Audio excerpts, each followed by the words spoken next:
Hello, I'm Rob O Donoghue from the Environmental Learning Research Centre at Rhodes University in South Africa.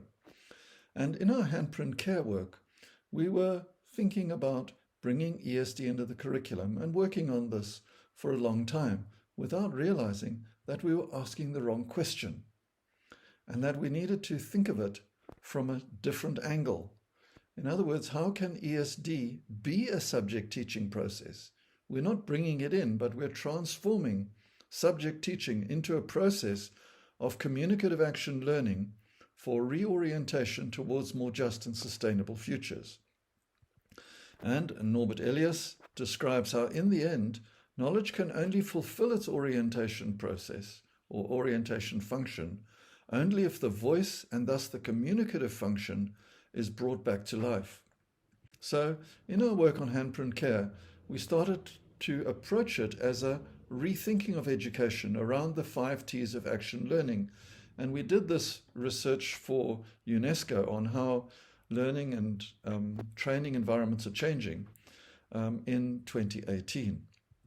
Now here we're looking at learning-centered processes of communicative action.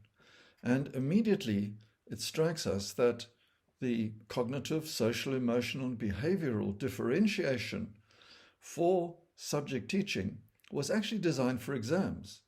And from the 1950s and 1960s, education became like a puppy chasing its own tail. Because what happened is the pedagogy was for the exams, and the exams were to test the pedagogy.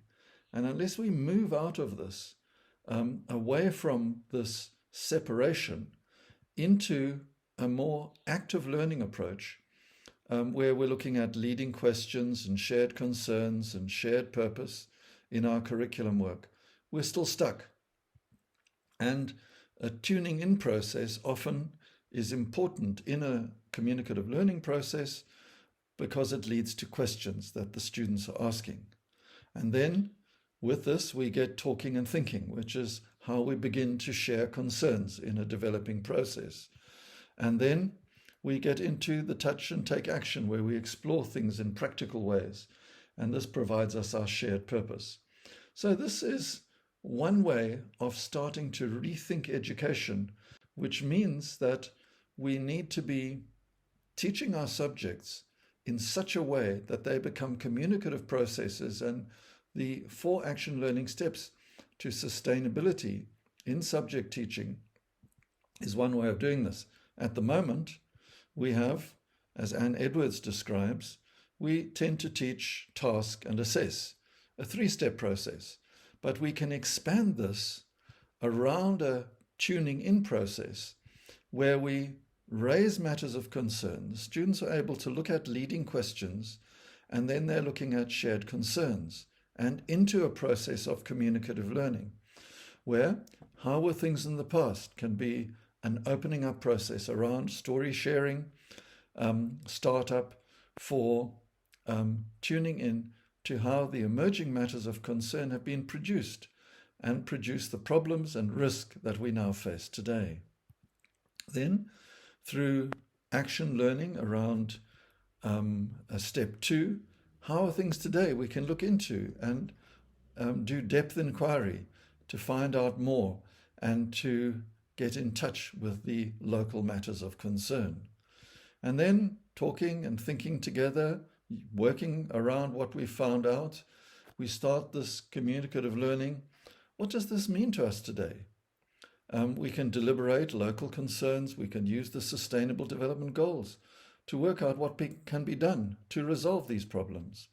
And then we can rethink and take action together in step 4.